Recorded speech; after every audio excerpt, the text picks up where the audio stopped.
வணக்கம். Daily news பேப்பருக்காக நான் சாலினி. வணக்கம். டெய்லி நியூஸ் பேப்பருக்காக நான் ஹேமண்ட் சரோன்.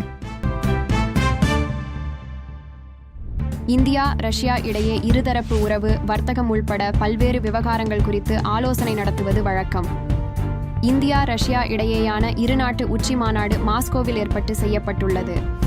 இந்த மாநாட்டில் பங்கேற்க இந்திய பிரதமர் மோடி அதிபர் புதினை சந்தித்தார். ஜம்மு காஷ்மீரில் கதுவா மாவட்டத்தில் உள்ள மச்சேடி பகுதியில் இராணுவ வாகனம் மீது பயங்கரவாதிகள் தாக்குதல் நடத்தினர். இரு தரப்பிலும் நடந்த துப்பாக்கிச் சண்டையில் 4 வீரர்கள் வீரமரணம் அடைந்தனர். 6 வீரர்கள் காயமடைந்தனர். பகுஜன் சமாஜ் கட்சியின் மாநில தலைவர் ஆம்ஸ்ட்ராங் படுகொலை செய்யப்பட்ட சம்பவம் பேரதிர்ச்சியையும் பெரும் வருத்தத்தையும் அளிக்கிறது. கொலையில் சம்பந்தப்பட்டவர்களை காவல்துறை இரவோடு இரவாக கைது செய்திருக்கிறது. குற்றவாளிகளுக்கு உரிய தண்டனை வழங்கப்படும் என முதல்வர் ஸ்டாலின் தெரிவித்துள்ளார். ஜார்க்கண்ட் முக்தி மோர்ச்சா செயல் தலைவர் ஹேமந்த் சோரன் நிலமோசடி வழக்கில் கடந்த ஜனவரி அமலாக்கத்துறையால் கைது செய்யப்பட்டார்.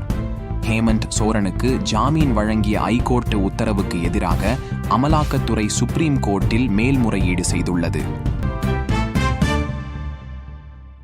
தமிழகத்தில் ஓரிரு இடங்களிலும் புதுவை மற்றும் காரைக்கால் பகுதிகளிலும் இடி மற்றும் மின்னலுடன் கூடிய லேசானது முதல் மிதமான மழை பெய்யக்கூடும் என்று வானிலை ஆய்வு மையம் தெரிவித்திருந்தது.